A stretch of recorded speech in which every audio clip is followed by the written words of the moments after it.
It's hot out there, but let's blow them off the line of scrimmage. Hang on, hang.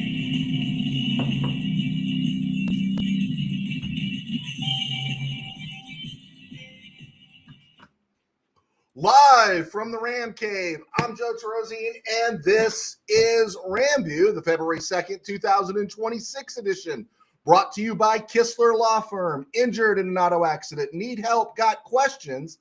Call Kistler Law at 661-206-6990. That's Kistler Law at 661-206-6990. And check out KistlerLawFirm.com. That's one word. KistlerLawFirm.com. Kistler Law, they've been fighting for you since 92. And by Temple City Auto Repair. Having some auto issues, get yourself some John and Henry at TempleCityAutoRepair.com. And of course, we want to mention sports ball. We're going to do the breakdown there. Sports ball games. Be sure to check that one out. We've got a special segment set up, a special Spaces place set up there for sports ball, for the Super Bowl. Be sure to follow that link. Join Sports Ball. It helps us out, helps Sports Ball out. They're a great friend of the show. Click on that link, claim some squares, and we'll talk more about it midway through. Also, Game Day in the Ram Cave. If you want to support the show, check out Game Day in the Ram Cave. It's on Amazon, softcover as well as ebook format. Get that feeling of Ram victory with Game Day in the Ram Cave. And of course, along with Kistler Law, we want to say thank you because Kistler Law is the main supporter for Outsiders Camps, which I am on the board of directors for. Okay, that gets a little bit longer each time. Happy to be here. Mikey Gutierrez, Willie Bowen. LA Rams need tall safeties and cornerbacks. Willie, I thought you would give all that up for a fullback. Would you trade it all for a fullback? Okay, couple of things here. The Rams extend the McSnead collaboration, which is good news. I think we're all happy about that. They were extended after the Super Bowl season. I think that was, 5 years ago now? So probably for the remainder of this decade, Rams management is locked up. Hopefully, Amazon doesn't come with some $90 million package per season for Sean McVay. But that's good news. I think we're happy with this. And, it causes you to re-question. Like, we get frustrated with McVay. He abandons the run too soon. His play calling, his aggressiveness when affects the management and stuff. These are all micros compared to the macro that he's one of the best coaches in football, that if he was to leave the Rams, probably 31 teams would be in line to hire him the next day.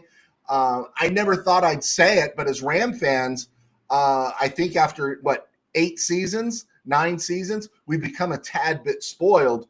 We need to really appreciate Sean McVay and Les Snead and that collaboration. I mean, for every Bobby Evans draft pick we've gotten a Kyron Williams, a Puka Nacua, a Kobe Turner, a Byron Young, a Jared Verr. We've gotten all these other things as well, and a great deal for Matthew Stafford. So let's be grateful as Ram fans, which it's hard to be sometimes.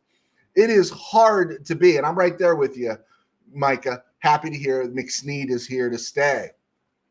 All right, Raheem Morris is not coming back to the Rams. He's going to Frisco to be their defensive coordinator. Now, some good news here is Raheem's not getting another head coaching job. He's not. They're not going to go a third time. He's not Romeo Crennel. He's not going to get a third job. So he's going to be up there until they fire him because they have to blame somebody when Kyle Shanahan comes up short in a Super Bowl. I'm feeling pretty good about Raheem Morris. I'm good. I'm happy. I'm glad Raheem Morris is going up there.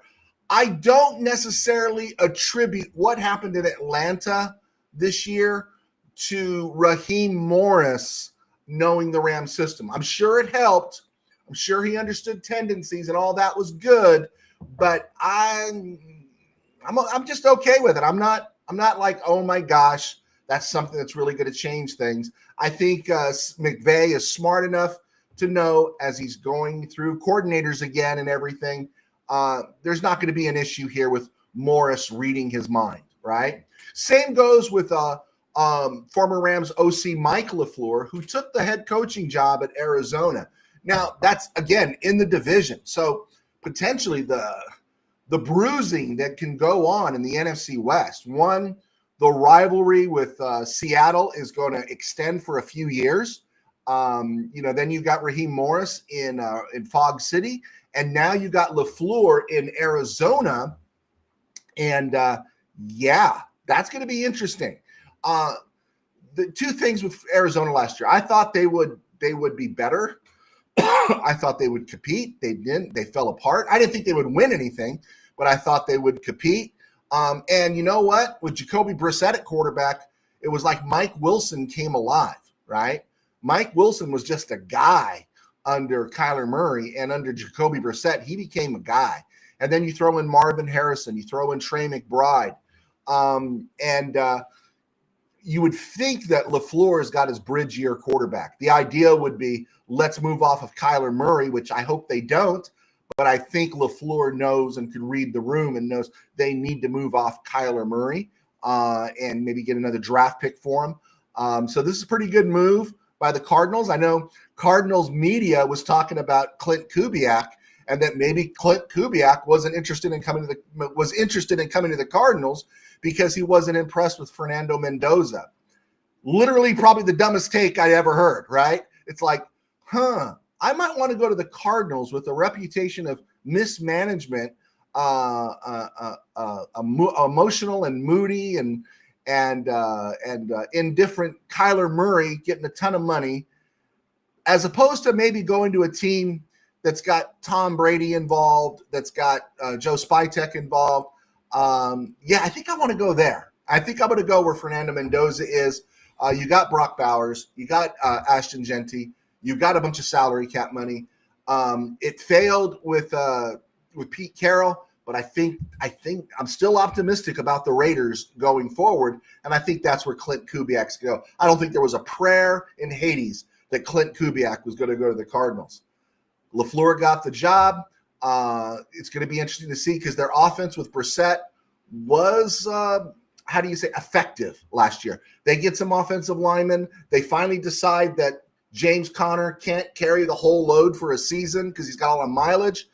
This team is going to be something you have to deal with. You can't just write in 2 wins. Their mistake last year was they went old on defense, and I think they tried to do a shortcut to the playoffs, and the old guys just didn't hold up. So, and what does that mean? If LaFleur is gone, does Shieldhouse become the new offensive coordinator for the Rams? So we're going to look at the wide receiver room today. Thank you guys for clicking on. Let me get you guys in here a little bit.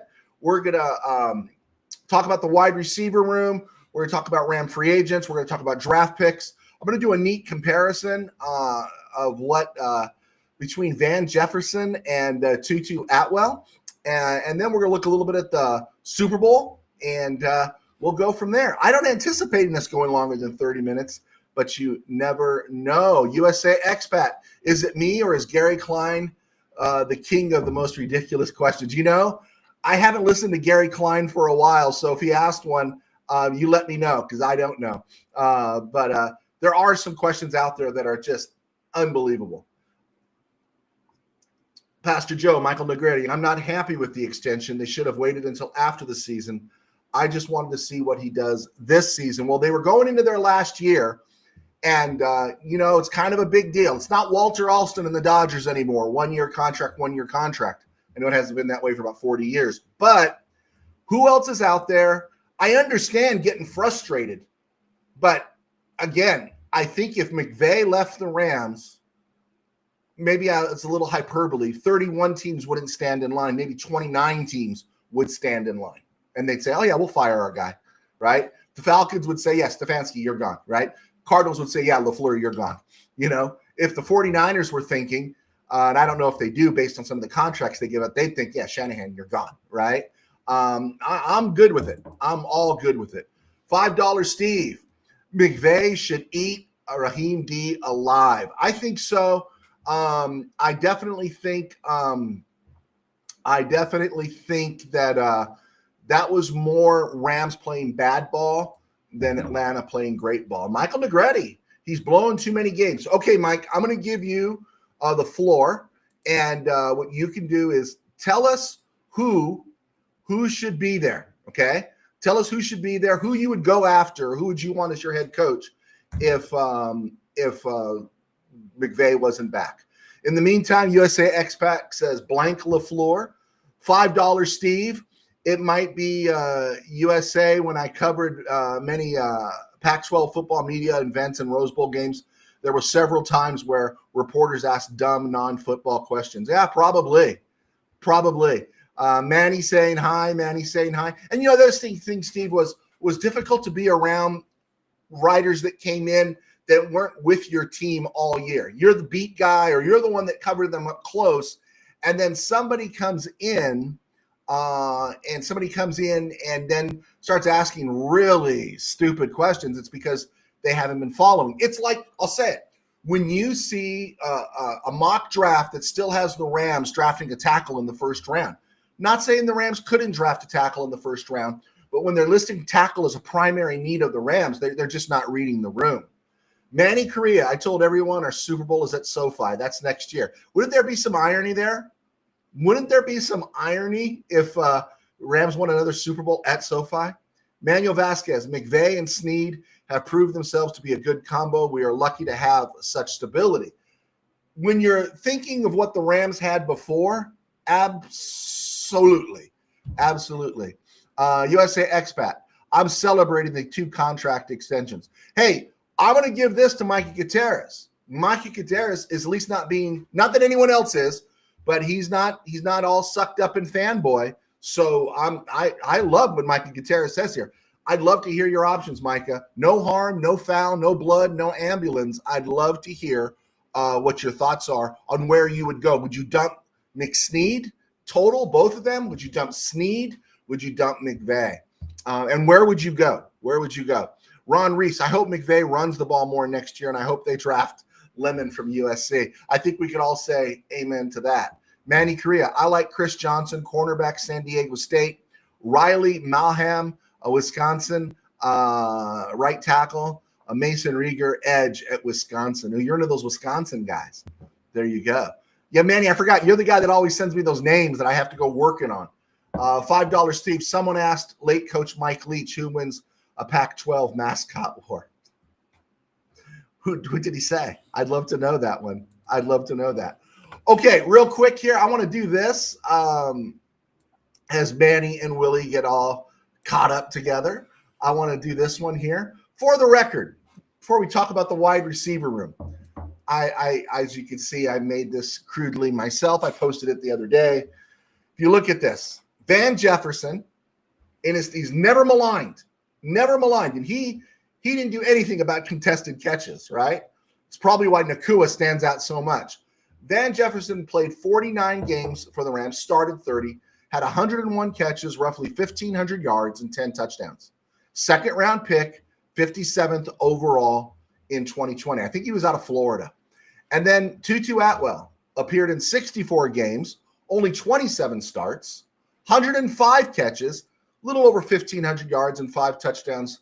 And he's a second-round pick out of Louisville, 57th overall in 2001. Do we ever consider Van Jefferson a bust? And he was out there, right? He was out there. That interception at the end of the first half in against Cincy in Super Bowl 56, you know, he didn't make a play on the ball, right? I know he was hurting a little bit, but that was Van Jefferson. Van Jefferson, you know, same amount of period here. He was a second-round pick. And think about this.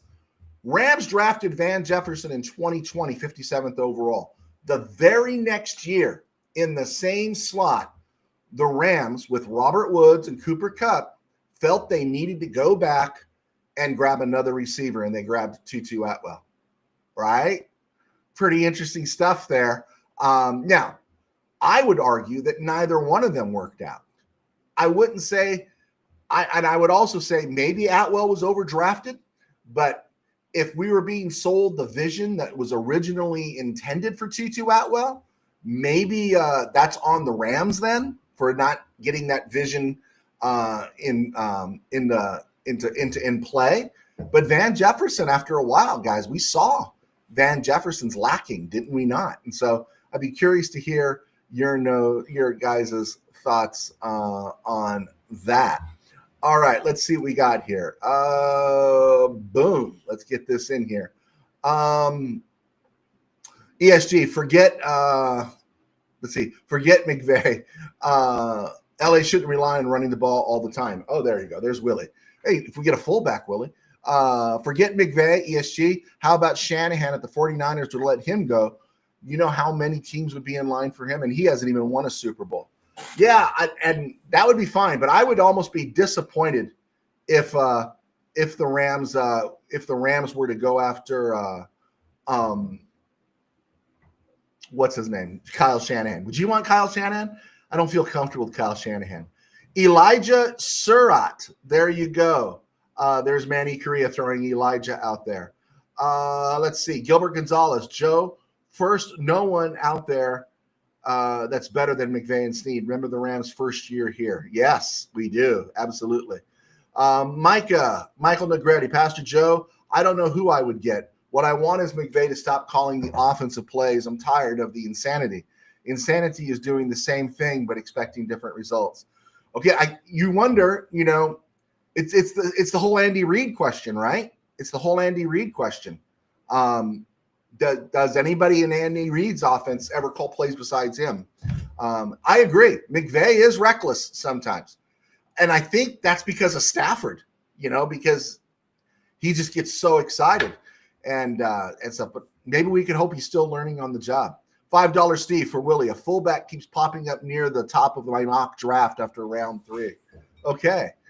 Manny Vasquez. Tutu gets more criticism because Creed Humphrey was there when he was an actual need. Okay.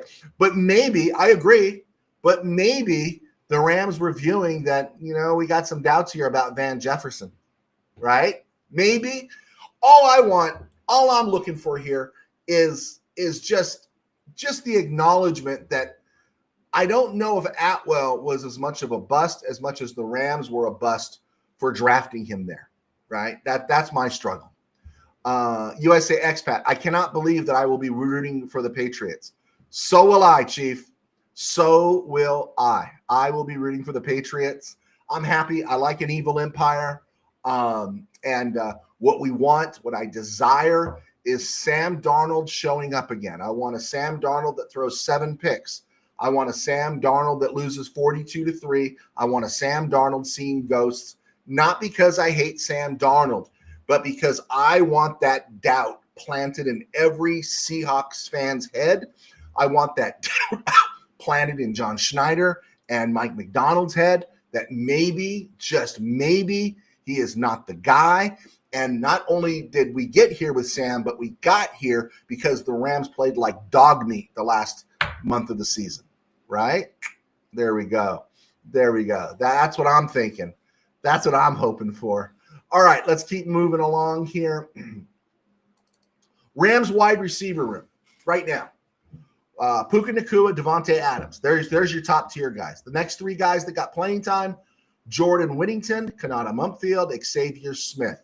Whittington's a 6th rounder, Mumpfield a 7th rounder, Xavier Smith a UDFA, and then, of course, the practice squad guys who all kind of had some moments, except for Tyler Scott, in the preseason this past year. Mario Williams, Brendan Presley, True Edwards. So nobody on that roster, and I didn't include Atwell. I didn't include Atwell in here. Nobody is going to be the 3rd receiver here, right? We don't think Jordan Whittington's the guy. Kanata Mumpfield, I don't think so. And I think Xavier Smith will be fortunate if he's still on the team next year, right? It's kind of where they're at. Mario Williams, Brendan Presley, True Edwards, none of these guys are going to be the 3rd guy. So this is why, looking at this, you look at Nacua, the style of play of Nacua. It's amazing he's been as healthy as he has been the first 3 years of his career. But Nakua's going to get hurt at some point, guys. Devontae Adams was great when it was great. He was great this year. And it was even greater to hear Sean McVay say that they want him back under all circumstances. So Nakua, Devontae Adams, then what do we do? All right. Just looking at the free agents in the Rams, Tutu Atwell's gone. None of these other guys up here are receivers. So we're just looking at the receivers today. We'll get to the tight end room. We'll get to the defense. We've already talked quarterbacks. And we'll go talk corners when the time comes. The guys in blue here are the ones that you might have some question about that in terms of, do you give Higbee another contract? Kobe Durant, do you bring him back on a second contract? Did Roger McCreary spark your interest enough to give him another contract? And again, we're not talking about breaking the bank. We're just talking about the idea of do you bring him back on a modest contract? There you go. That's what I meant to say. All right, let's keep moving here. These are the wide receivers. Let me get here real quick before we go to the receivers. Let me get back to the top here. Let's go to ESG. My point wasn't to go after Kyle Shanahan. Are you kidding me? I meant to say that there is such a shortage of good coaches out there that you have to sign McVay. I'm right there with you, man. I'm right there with you. I know every time I see Shanahan's name, I do feel the opportunity that I got to take a cheap shot. So good for calling me out. Manuel Vasquez. Thomas looks like he was ready to break out. Hopefully he sticks around. Yeah. You think Thomas is going to stick around? Thomas who? I'm trying to remember. Help me with this one. My mind's blanking on Thomas. Oh, yeah. Okay, I got you. My bad on Thomas. My mind blanked all of a sudden. I'm going, Thomas who? So there you go. There we go. So, all right, let's keep pressing. All right, let's see. I cannot believe that I'll be reading for the Pats. Okay, we got those in. Hey, man, I'm going back, Manny. Help me with Thomas again. What am I missing here? What am I missing here? I'm missing something here. For some reason, my mind has gone blank on Thomas. You guys threw a name at me. $5 Steve, draft limit or trade for Justin Jefferson. If rumors are true, he's asking for a trade. He needs to be asking for a trade. Absolutely needs to be asking for a trade. Come back to me, Manny. I want to know where I biffed it on Thomas. I thought I missed something. And I think I did. All right, let's look at this. These are the receivers, the top on the big boards that I've seen, and where they're projecting as of now. Okay, where they're Keir Thomas. Okay, Keir Thomas. I think his course is run, man. I think Keir Thomas' course is run. I had Mike Thomas in my head for some reason, a receiver. I'm going, wait a second. I knew I blanked on that one. Okay, real quick here. Looking at the Rams, the wide receivers in this year's draft: Jordan Tyson, ACU, ASU, Carnell Tate, Ohio State, Mekhi Lemon. All these guys are fast. These are all guys that could go really high in the first round. Tyson, ASU, 6'2", 200. Carnell Tate, who Steve Ramirez had in his mock draft, 6'3", 195, long strider. I'm down. And then Mekhi Lemon, elite acceleration, and he can do other things, played a lot of snaps out of the slot. Projected as of right now. Now, these things change. So when I was doing a mock draft initially a few weeks ago, playing around, I was always seeing Mekhi Lemon there at 13 for the Rams. And then lately, he's been bumping up into the top 10. And Carnell Tate has been dropping. I even saw Jordan Tyson drop. So a lot of those things are pretty fluid there. Rams are in a good spot at 13 if they wanted to draft one of these receivers. Denzel Boston, Washington, 6'4", 209. Love the size. Late first round. Second round, Casey Concepcion, Texas A&M, 5'11", 190. I'd like to see him really measured before I believe he's 5'11", 190. He's supposed to be lightning fast. And then you got the guys from Louisville and Alabama. They are second rounders. Late second round, there's Manny's guy, Elijah Surratt from Indiana. Omar Cooper Jr., Indiana as well. Late second round. Guys, that means they're going 61, 64, someplace in there. And CJ Daniels, Miami, third round. And there's a couple other guys. Antonio Williams of Clemson is considered the fastest guy in the draft. And Thompson is too, Mississippi State. But the guy Daniel Jeremiah was salivating over at the Senior Bowl was Malachi Fields, Notre Dame, 6'4". I love the big targets. I'm all down with the big targets. But yeah, you wonder, what do the Rams really need? They need that burner. And if you're going to draft at 13, you got a chance to draft a game breaker, right? And you really want to draft that game breaker because it makes all the difference. Let's see here. ESG, I hope the Patriots win and knock that chip off the shoulder of the Seattle fans who always feel disrespected and underdog. I'm down. I'm all down with all of it. I want it all to happen, right? I want it all to happen. Michael Negretti, Pastor Joe wants what Pastor Joe wants is Sam Darnold to say he is who we thought he was. Yeah. And here's the thing. I do kind of like Sam Darnold. It's just that he's playing for the Seahawks right now. And it's business. It's not personal, Sonny, right? You know, it's strictly business, right? And I just want him miserable because I want the Seahawks to struggle. You don't want a team to get their quarterback all locked up for 10 years. I was thrilled when the Cardinals signed Murray to that extension because you knew what Kyler Murray was. Brock Purdy doesn't scare me as a Ram fan. He just doesn't scare me. And be honest, Sam Darnold really doesn't scare me either. My problem was I think the Rams made him a lot of money this year. I just think they did, right? ESG, some of these draft picks are going to go up, either up or down, depending on yeah, absolutely. Has more of the results come through Senior Bowl, personal workouts, and of course, yeah, the combine and all those things that workouts usually take place after.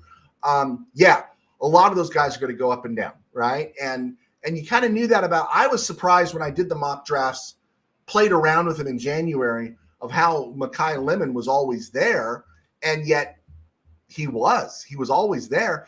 And now probably they are going to go up, right? Manuel Vasquez, the defense needs upgrading. Rams have the number 1 ranked offense.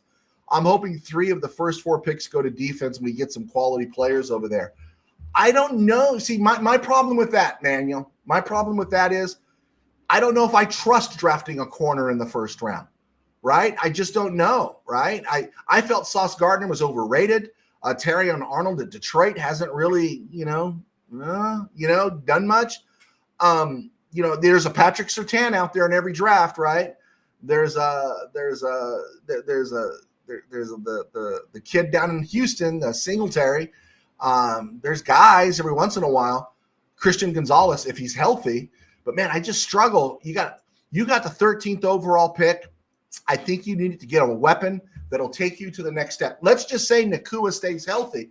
Well, after next year, I don't know if we're going to get another season out of Devontae Adams that we got this season. So you need to keep the offense primed. And the receivers are going to have to be special because we're not going to be as special at quarterback.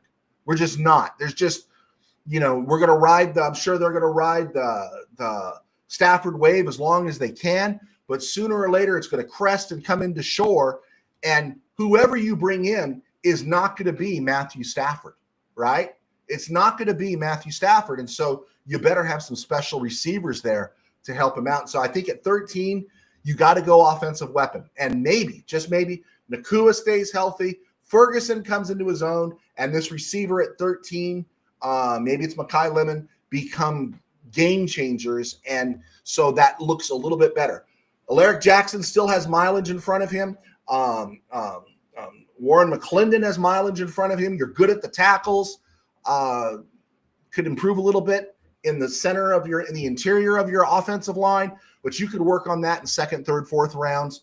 And so I want to keep the offense elite because I think it's what McVay does best, obviously, but it's also that opportunity. Just you keep the pressure on other teams and you just keep adding to your defense. That's just my thought. There's Manny Correa throwing names at me, Avian Terrell or Chris Johnson. I'll get there, man. I'll get there. Michael Negretti, I agree it's not personal. He plays for the enemy. Absolutely. He does play for the enemy. Let's see, USA Expat. At the time, the Rams did not need a DT, but drafted BPA with a first pick landing Aaron Donald. BPA, drafted BPA. Help me real quick with that one. But they drafted Michael Brockers in 2012, and then they drafted Darnold 2 years later. That's true. I would like to see, if you're going to talk defense, I would like to see that 29th pick spent on a Caden McDonald or some beast in the center of the line. That's what I want to see with that draft pick, because I think that just allows the Rams up front to be that much more devastating and provides a little bit more for your corners. It gives them help. $5, Steve. People have to realize it's an offensive league, and the more you load up on offense, the better your team will be. I think we are in agreement on that. Best player available. Thank you, USA. Okay, thank you. I appreciate that. I've had a rough day. This is my first caffeinated coffee today. I only had decaf, so I'm hurting a little bit here. So let me keep pressing here. Boom. I don't want to look at opponents. Let's look at draft for the Rams. Okay. These are the Rams draft picks. 13, 29, 61, 93. Unless you're moving up from 13, I don't really want to move back. I want a big name impact offensive player there. 29, I'm willing to dance with. If you want to move back and accumulate another pick in the top 100, as you can see, the Rams do have 4 picks in the top 100. I'm all down. That's great. I'm good with it. But that 13th pick, I think, has to be an offensive guy that's a bad dude. That's a real bad dude, you know? And of course, you know, the Rams do their homework on character and everything. 29, you want to play around with that. You want to use it as a deal to get some meat eater in here. I'm good with that as well. You know, everyone goes after the Rams. Oh, they don't spend any money on defense. But the reason they're not spending money on defense is because they've drafted so well on defense. Byron Young, Kobe Turner, Jared Verse, they've drafted well. And so you get that bump. Hey, Paul, thank you for clicking on. I think I got on late enough for some of you guys to get on. So that is awesome. Let's keep trucking along here. So I looked at a mock draft. I looked at a mock draft by Daniel Jeremiah. Now this one came out on January the 26th. So before the Senior Bowl, before he fell in love with Malachi Fields. And so I pulled it down, and this is what it was. And so this is Daniel Jeremiah's mock draft from January the 26th. And I'll just share a little more with you after we get through this. But you can see there Fernando Mendoza, obviously, going number 1. The Jets, Arvell Reese, edge, Ohio State. You see how it all plays out. In a couple of mock drafts, it shows the Cardinals going after another tackle, Spencer Fano. You see the Titans going after a tackle, which makes absolute sense with Cam Ward. Mansour Delane, the cornerback, in one of Steve Ramirez's $5 Steve's mock draft, had him falling to the Rams, I think, late in the first round. And here you see him going high to the Giants. Be interested to see what the Giants do. If I'm the Giants, I move out of that spot. I got pieces on defense that are already there. I move back and grab another corner, and I develop some draft capital. I wouldn't be surprised if they trade, make a deal there. Browns, whatever. Let's just get past them. Taxkins, linebacker. Whatever. I don't think that. Saints, Jeremiah Love. That one's interesting. Because Tyler Shug began to play. Chris Olave began to play. And you're wondering, and I've been arguing this, when are they going to move off Alvin Kamara, right? Because he makes so much money. Well, Jeremiah Love's an indication they might be ready to move off Alvin Kamara, maybe get some pieces. Saints aren't dog meat like we think they are. You got to keep an eye on the Saints. The Chiefs, Reuben Bain, Miami. I lost his position there. Bengals, Jermon McCoy. Cowboys, Colton Hood, corner at Tennessee. And then the Rams. This was DJ. This is Daniel Jeremiah. Mekhi Lemon, USC, landing at 13. Love the way that looked. Ravens. The Ravens got to decide what they're going to do. Are they drafting for Lamar or are they drafting for their future? And I don't think those things are the same. I love right there. You see Carnell Tate actually falling behind Mekhi Lemon as the first receiver taken in the draft by the Jets at 16. And then you keep moving along here. Lions, that kid from Akeem Masor. He is somebody from Miami that they could use. You're looking at these other names here. Jordan Tyson going to the Panthers, which didn't make sense when you saw that Panther lineup with Leggett and McMillan and all those guys. Would they really invest at number 19 for that? I think I'm not sure where they would go. I think they would go offensive line, something that they picked up the 5th-year option on Bryce Young. So again, Chargers, Lee Hunter, defensive tackle. I guess my feeling of the Chargers, I might want to trade back and get some more interior pieces. To me, their number one priority above everything else in Boltland is to protect Justin Herbert. All right, that's the bottom line, and get him more weapons. Eagles, Avion Terrell. There's your guy, Manny, that you were mentioning from Clemson. He's interesting because of the fact that they just drafted Quentin McCall. They drafted Cooper DeJean and stuff. They're going to draft another corner so soon. That one seems a bit weird. Let's see, Manny Korea, Keith Avenir, Arizona State. I want 2 cornerbacks with our picks. I'm happy to take 2 corners there, man. I'm happy to take 2 corners. I am. But I don't know if I want to take one at 13 or even 29. Call me crazy. Looking at these other names here, Bears need help on defense. I think I'd go along the defensive front if I was the Bears in that draft. I don't know if drafting a safety is that. And then, again, Daniel Jeremiah. I'm not questioning Daniel Jeremiah, but look what he's got the Rams taking at 29. Do the Rams really need to take a tackle at 29? Maybe a defensive tackle, right? But an offensive tackle at 29 when you've got Warren McClendon playing well and you got Alaric Jackson under contract. I don't have any problem drafting a tackle. I just wouldn't draft a tackle there. That's where I wouldn't. There's your name, Manny Korea, right there. Pops up at number 30, Peter Woods. I guess he came out impressing a lot of people from the Senior Bowl. Yeah, I'd love to get my hands on Peter Woods. Peter Woods, Kenny McDonald. I love any one of those guys. And then, of course, you see the Seahawks there, presuming they win the Super Bowl. They're taking the kid from South Carolina. So just wanted to get these things dropped in there, and we'll just keep doing it. Guys, I want to see your mock drafts. Be sure to send me your mock drafts. All right, just a reminder, the show is sponsored by Kistler Law.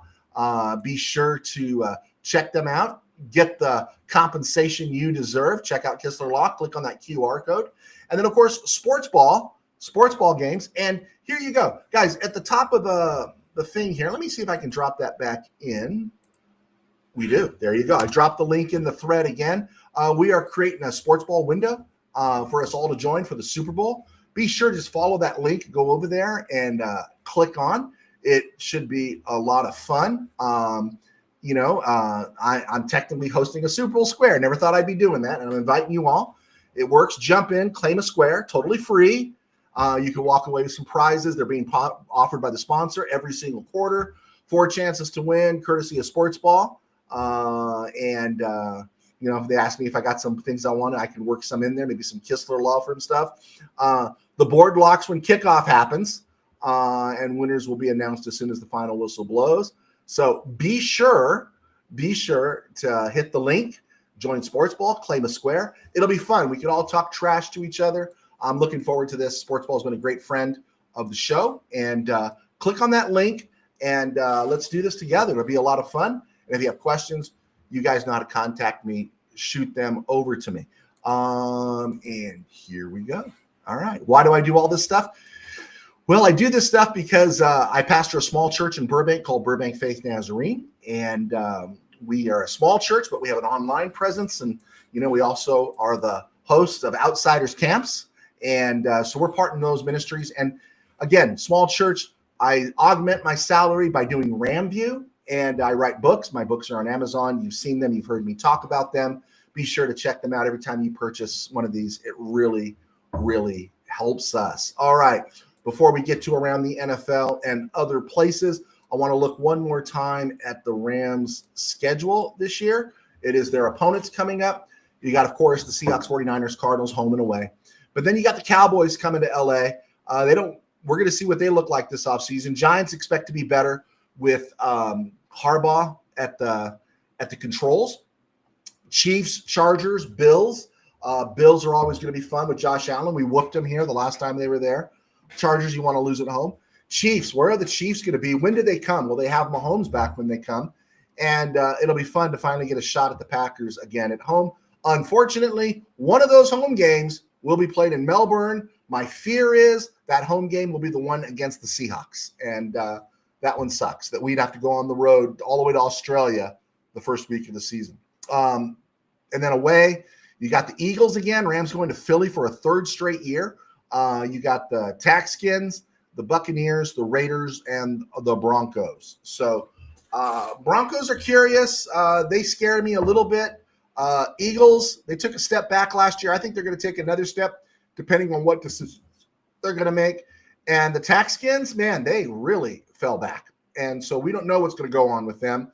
And the Buccaneers will be looking for some payback against the Rams. All right, let's look here. Paul clicking on. What does Paul have to say?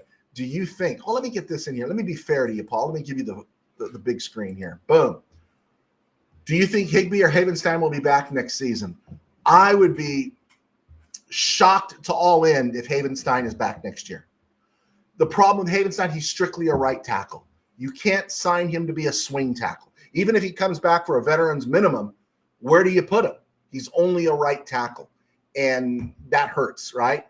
I think he's had a great run. I hope he retires. It'd be nice if he retired a Ram, but, no one hires me to do their business for them, so I won't do that. But I think he's gone. Higbee, I've written his obit several times as a Ram. McVay obviously loves him. He can't stay healthy anymore. His contract is up. If he stays, he's not going to get any money. I just cannot believe they would give him any serious money. And so my guess is it could be 50-50 with him, but I think it should be just about over. Could the Chiefs game be the Australian game? Get the Chiefs out of the way early I'll take the Chiefs early. If you got to go there, I'll take the Chiefs. Take the Chiefs in Australia. I think that'd be a good move, Steve. If you're going to have Chiefs or Seahawks, I'll take the Chiefs. I'll take the Chiefs there in Melbourne, and maybe without Patrick Mahomes. So there we go. Let's see what we got here. Manny Vasquez. I'm adamant about the defense first because if Stafford does leave soon, our new quarterback is going to need protection, so we won't have to put up 30 a game to win. In the meantime, an improved D helps now too. I think our D is okay. I think it is. There are issues there in terms of philosophy. And again, I think it's an attitude adjustment. I think there's talent there. Can they shore up some things? Yeah. Get another toilet clogger on the defensive front.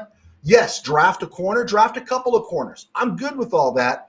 But I think at 13, here's Manny Correa chiming in, and I think he agrees with you, Manuel. 13 needs to be a corner. I do not want to draft a cornerback that high. I really don't. I just think there's a risk. The next biggest prima donnas in the sport besides wide receivers are corners.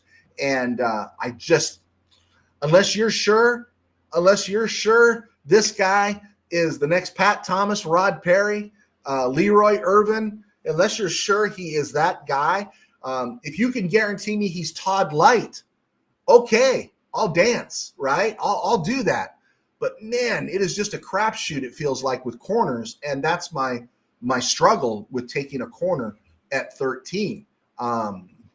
But who says I know everything? All right, let's keep moving on here.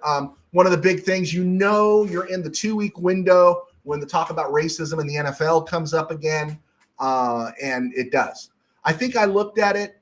14 of the NFL's 32 starting quarterbacks were African-American or black. So we can't make that argument anymore until someone loses their job. And now they've gone through a cycle where no black head coaches have been hired. Robert Saleh, Middle Eastern guy, doesn't count. Mike McDaniel, who's black, lost his job in Miami, and he is now the OC for the Chargers. Raheem Morris lost his job in Atlanta. Now he's the DC. with the 49ers. And so what just cracks me up, and I don't know who put this out. Was it a Yahoo report? I don't know who did it. It's probably someone that hangs out with Draymond Green too much. It's silly season. Silly season is the 2 weeks between the Super Bowl and the end of the conference finals, and everyone's looking for some traction here. The Brian Flores stuff was really brought up in that window a few years ago, and so when pendulum swings different ways, we got to respond to the pendulum, right? And the NFL suddenly, teams that had a black head coach don't have a black head coach anymore. Suddenly they're racist. Help me. Let me tell you something about racism in the NFL. The NFL will always do what looks good for it, what they think is going to appeal to the masses, right? Hence, you got a guy wearing a dress at the Super Bowl party this year, right? They're always going to side with doing the visually virtual right thing. They're always going to do that, right? See John Gruden, how they screwed him over, okay? They will do that all the time. And now suddenly, because no black head coaches were hired in this cycle, now they're racist, right? Pathetic KBM, kiss butt media, searching for traction, meaning, and relevance. Ignore them. Speaking of other DCs that were hired, Bills hired Jim Leonard, the former Jet standout, bounced around University of Wisconsin. He's their new defensive coordinator. And the Packers hired Jonathan Gannon, former Cardinals HC, former DC of the Eagles. And so he is in Green Bay now. I did the mock drafts. Now, here was the interesting thing when I talked about the mock drafts I didn't show you. So Daniel Jeremiah's first mock draft on January the 26th had Mekhi Lemon from USC going at 13. And at number 29, he had Blake Miller, offensive tackle, Clemson. Now, he played right tackle almost exclusively at Clemson, okay? That's what you're thinking is replacing Havenstein, and it might be a little jejune, a little dated right now. So I looked at Lance Zierlein's next mock draft and his first mock draft, and that was dated today. And the names I saw for Lance Zierlein's mock draft, the Rams at 13. You're going to love this, guys. Manuel, and all you guys. His mock draft has the Rams taking Tennessee corner Marcus Hood at number 13. Jeremiah had Hood going 12 to Dallas. Zierlein has him going 13 to the Rams. And then it gets crazy because you start thinking, okay, maybe I got to listen to Zierlein.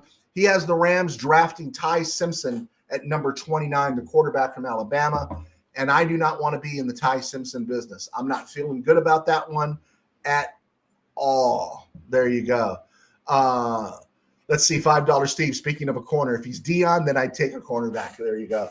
Manny Correa. Philadelphia always drafts cornerbacks and safeties first. Yeah, and generally they draft somebody from the University of Georgia, right?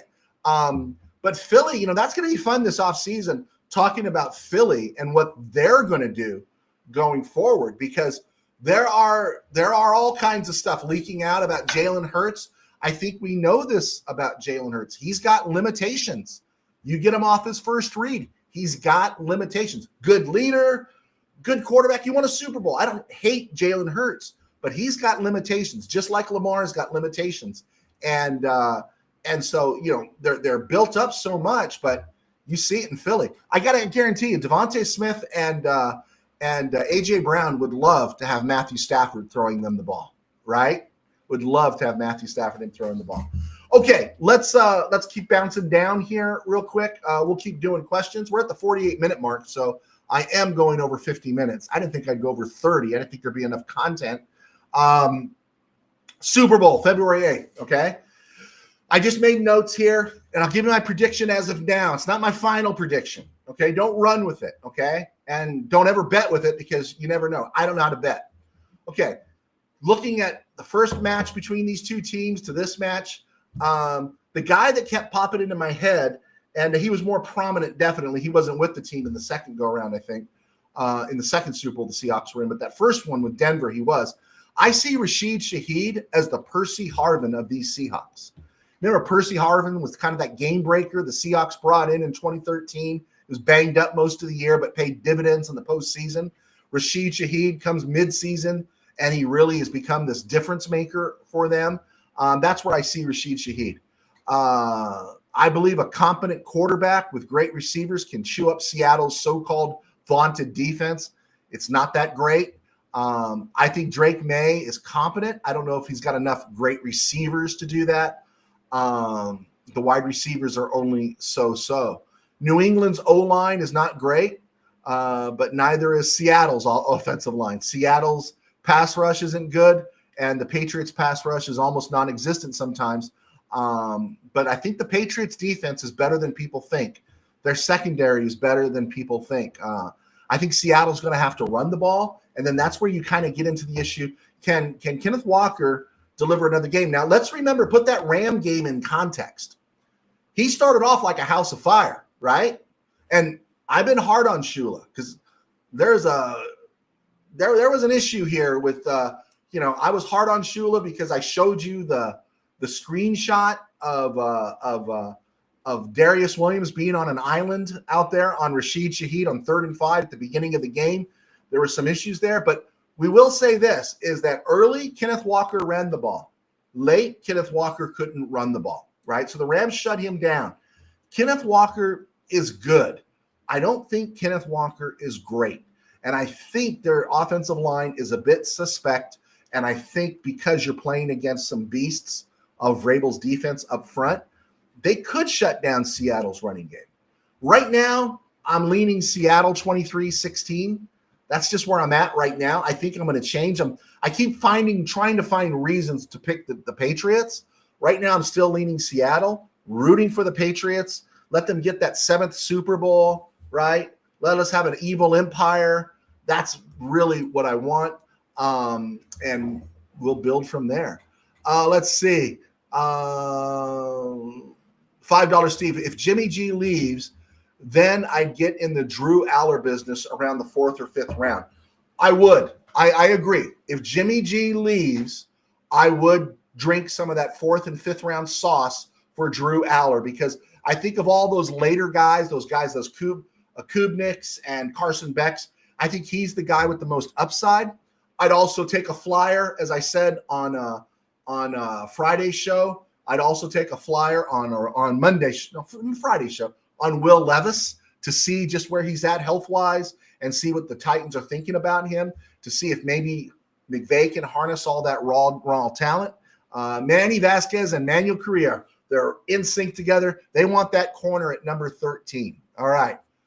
All love to you if they do. Of course, here's my thing about the whole McSnead operation. I'll give my opinion. I'll complain. But then after it happens, I'm going to love him. I don't want Ty Simpson drafted. I don't want Ty Simpson. But if the Rams take him at 29, then I'm all in on Ty Simpson, all right? There we go. Manny Correa, USC receivers die in the NFL. I don't know. Curtis Conway had a pretty good career.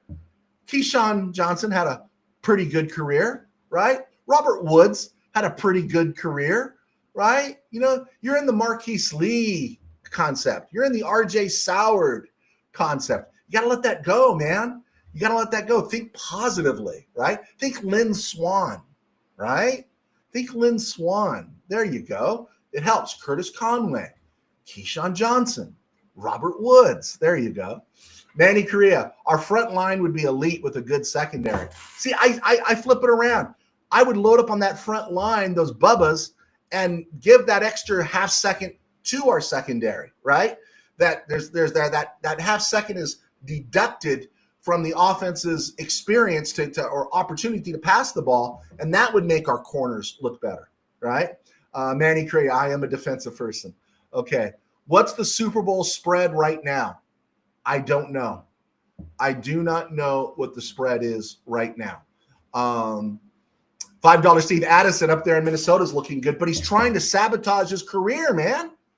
The guy keeps on trying to sabotage his career. And I don't know, keeps on trying to I don't know what the guy's thinking.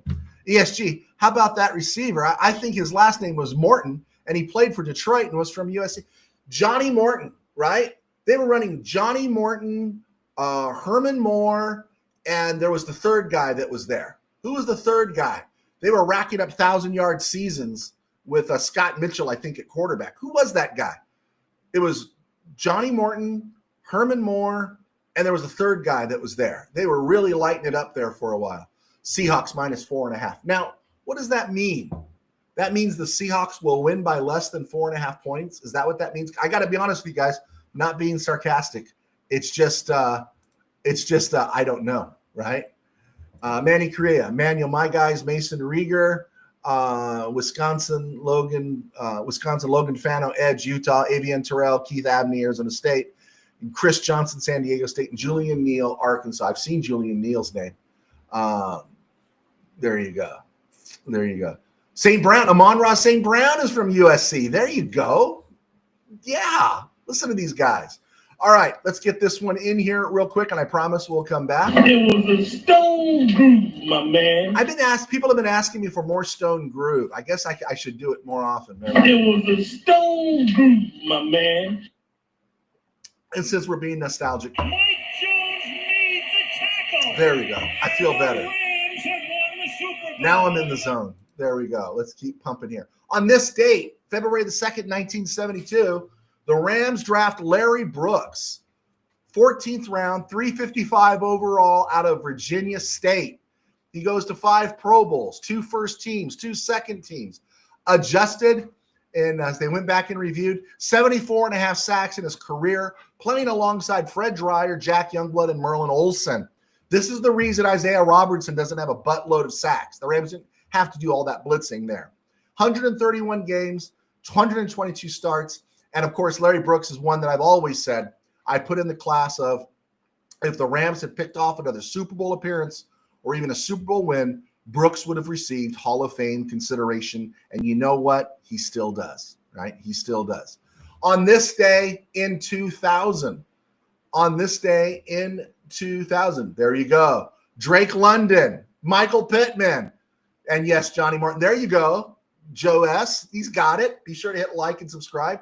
Dano, what free agents do you like? I got to be honest with you, Chief. I don't like any of the receiver free agents. I don't. I'm not crazy about any of them. I'll do an overall free agent show pretty soon. I didn't know I was going to go this long tonight. On this day in 2000, Dick Vermeil retired, stepped down as the Rams head coach after winning the Super Bowl because I think he realized he had just given the Lombardi trophy to the devil herself. And then he heard her say, it just proves we made the right move in coming to St. Louis. Dick Vermeil steps down as Rams head coach.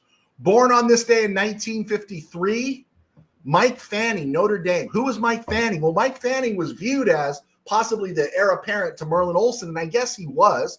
Think Michael Brockers, first-round defensive tackles who played alongside Hall of Fame talent, had solid but not great careers, and both were traded to Detroit at the end of their run. True. Yeah, that was it. Born on this day in 1984, Cortland Finnegan, cornerback. Remember him? Originally a 7th-round pick of the Titans in 2006. Finnegan was a free agent who came over with Jeff Fisher. Sorry, I said that name. And had a solid first season with the Rams. Feisty, physical. Maybe if you get me a young and healthy Cortland Finnegan, I might give you the 29th pick to draft a corner. But he was injured too much in 2013, and he was pretty much done after that. And then tomorrow, since we might not be on the air, tomorrow is the anniversary of Super Bowl 34 and the making of Tom Brady. Rams lose to the Patriots 20-17. There we go. Okay, we got it all out. We got it all in. I'm not asking for predictions or anything, but if you have a mock draft that you want to show me, please send it to us. I'll put it up there. It's fun. I don't want just my opinions. I want your opinions. I'll hold on to them, and then I'll save them and show them to you when you get it right. I do have to say this about $5 Steve. Is $5 Steve nailed the final score of the NFC Championship game. He said Rams 31, Seahawks 27. The final, however, was Rams 27, Seahawks 31. There you go. All right, Dano, real quick here. I'll run down the list. I'm looking at Spot Track's top free agents available. Trey Hendrickson, he made about 30 rocks to do nothing this year in Cincy. He's 31. Mike Evans, he's not leaving. Green Bay. I'm sorry, Tampa Bay. Trayvon Diggs, cooked. Christian Kirk, I can get something better in the draft. Khalil Mack is nice, but he's turning 35. Deebo Samuel would have been a great mid-season deal. I would love to see Deebo Samuel come to the Rams for nothing. If you can't find a receiver you want, see if you get Deebo Samuel for $5 and let him come in and finish his career and the motivation. Although I don't think he's the locker room guy the Rams are after. Let's see. Travis Kelce, there, on him. Yeah, that's about it. That's really about it. There's not a whole lot there that you would want. I guess you could say if Sean McVay or if Matthew Stafford retires, I guess you could say that you can sign Aaron Rodgers, right? You can sign Aaron Rodgers. There you go. Let's see here. Manny Vasquez, drafting a good defensive player at every level, DL, cornerback, and linebacker in the first 3 rounds is what I'm hoping for. I hear what you're saying. I just think when you're drafting, again, Rams have had 1 first-round pick since 2016. They did spend it on defense. I agree. But given Nakua's style of play, given Stafford's short runway, given the fact that your running back can get old overnight, given the fact that, you need a couple of receivers, Devontae Adams' age is there, and our wide receiver room is nice, but it's not great. My feeling is that you got to go big. You got to go big and get a playmaker for the next generation. Some guy that take us to 2030. I know no one wants to think about it, but I don't know if Puka Nacua is going to last with his style of play till 2030. It's $5, Steve, forgive me, but Bobby Bryant took away Larry Brooks' Hall of Fame jacket. Pat Hayden helped him. There you go. Pat Hayden helped him. And so did Eddie Brown. All right. ESG, Deebo Samuels would be a great pickup for a low price. Maybe he can have an OBJ season. You got to figure Deebo Samuel, the clock is ticking, right? Clock is ticking. Now, again, I don't know if he's the locker room personality the Rams want, but he would be the guy that wouldn't have to carry the load, right? And he could contribute and play for a Super Bowl. He's not going to play for a Super Bowl in Washington next year. He's just not, no matter what happens. He's not. So I would love to see the Rams take a flyer on Deebo Samuel, right? I think it would just be fantastic if he's cheap, if he's willing to come to chase a ring and not chase more dollars. That would be my thinking. Puka himself, ESG, has said that he's going to retire early because of the way he plays. Bingo. So we need a receiver, and Swing Timer 75 ode to Deacon Jones up there. Thank you, Swing Timer. I hope you've liked and subscribed. With the 13th pick, we need a wide receiver. You need a game changer. You just do. Again, I'm not against drafting a defensive player with 29. If the Rams stick at 29, I want a toilet clogger, or move back about 10 spots, pick up another pick in the 3rd round for it, and go for a couple and draft a couple of corners. I'm all down. I'm down with that. Interestingly enough, the Rams drafted Pooh Paul last year at linebacker. You were mentioning linebacker, and he didn't make the team, right? And he was going to be the secret guy, and he didn't make the team. I think Spates has a couple of things. I think he runs well, but he struggles sometimes in coverage. And I think also Spates sometimes can be a little light, right? But experience will make him better. Landman, you've locked him up. Do you like Dolak? Do you see Dolak as a starter, or do you see him as a younger version of Troy Reader? And I'm all for bringing Troy Reader back if he's on special teams. I don't want Troy Reader lining up at the 2nd level for the Rams, right? We don't want that. And the Rams are going to draft a safety. It's almost like clockwork, right? They always draft a safety because they're always moving off of safeties. And there's the other big discussion to have. Do they bring back Cam Curl? And if you want cohesion on the defense, right? If you want the defense to be better, I think you got to bring back Cam Curl. I really do. Because Quentin Lake had not been hurt since his rookie year. He got hurt this year. He can go down. And then, you've got Jalen McCullough, and you got Cam Curl, and you got Cam Kitchens, and they all have their strengths and their weaknesses, but they're familiar with the system. And if you want to go even further, I would really, really like to see the Rams consider a whole change in philosophy defensively, something that's a little more aggressive. And again, if Stafford comes back, you have the offense that can cover some defensive lapses, right? But be more aggressive, and instead of the whole, bend but don't break, bend but don't break, and then hope somewhere inside the red zone the offense collapses and you make a big play. Swing timer 75. Last two drafts, Rams have tried to move up for Brock Bowers and a wide receiver. Yeah, Romo Dunze, I think, was one name last year that was big. Brock Bowers was there. And, that's good news, though. The Rams looked at moving up, right? But they weren't going to make a deal that wasn't going to help the team. They weren't going to handicap themselves with that. And so I thought they make trade. Again, I'm excited about Terrence Ferguson. I think Terrence Ferguson, tight end, they say, is the toughest spot to play in a McVay system. I'm really happy about Terrence Ferguson being on this roster. Looking forward to having him back for another year, hopefully with Stafford. And he's so flexible to me. He lined out wide more than he did in line at a tight end spot. So he's very flexible. But yeah, Rams need to go offense. Dano, sign veterans on defense and draft playmakers on offense. I think you could plug in holes. Here was the amazing thing. You guys tell me, for you, maybe Manny Correa, maybe for one of you guys, maybe $5 Steve. Poona Ford was not in my on my radar last year. Definitely not late Landman, right? Not on my radar.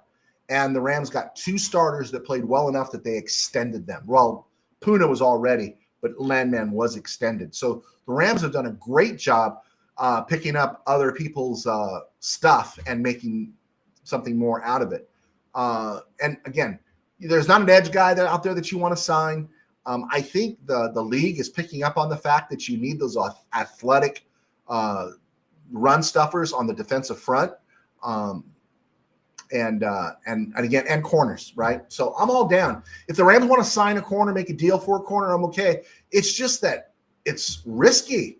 It's risky. I am not always comfortable with the cornerback room. So I love it when you get by on somewhat the cheap. I'm not absolving our corners from everything this year, but again, the Darius Williams play with Rashid Shaheed, that was just bad. Either he screwed up or Shula screwed up. He was up in press coverage. He made him go outside. He wasn't expecting any help, and he got absolutely torched. I've shown you guys that clip before earlier, and I'll show it to you again if you want. But that one just eats at me. It's going to eat at me all year. So there are some philosophical things that bother me. So, all right, let me get this one in, and then we'll get out. An hour and 7 minutes. Manuel Vasquez, if they get a wide receiver at 13 with Puka and Adams and a developing Ferguson, how many targets is he going to get a CB? To get a CB can step right in and play every snap. Think about that. Absolutely, right? It's like an overload of the system. Teams are not just looking for one corner. They're needing three corners now with the way the game has gone. Interesting thing here. You think about Puka. Puka allows you to drift into 13 personnel because of his size and his blocking ability, right? You can motion into 13 personnel. But here's the other thing.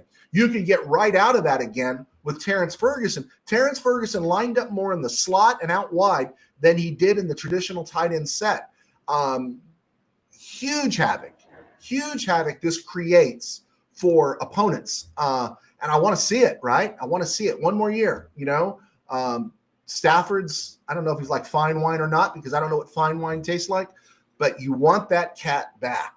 You want this team, this offense enhanced just a little bit more. And the thing we haven't talked about tonight, that as we go for an hour and 9, the thing we haven't talked about tonight is we haven't talked about the interior of the offensive line. Kevin Dotson and Kevin Dotson and Steve Avila are free agents after this season. So is Coleman Shelton. I want Shelton replaced now. I know we got away with it, but I want a little bit bigger of a beast there at center. I thought it'd be Bo Limmer. Bo Limmer's gone, right? Well, he's technically on the roster, but he's in the doghouse, right? So those are the things, right?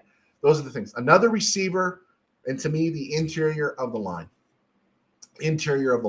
And I like the relationship that it seems to be going between Corum and Kyron Williams. I think they root for each other. That looks good. We want more Corum playing because he's a little more explosive. I'd like to see some variations. I'd like to see them both in the backfield at the same time. Think about that, right? Now it could be crazy. Manny Vasquez, good show, Joe. Thank you. I'll see you next time. I'm going to take that as my get out time. I'm going to leave you guys with some proud heritage. God bless, guys. Thank you for hanging out. And we will be back on Wednesday, and we'll be talking more and more Super Bowl. Amen? All right. Let's do it. You guys are great. Sign up for the squares. Make me look good to the sponsors. Sign up. Take a Super Bowl square. Hour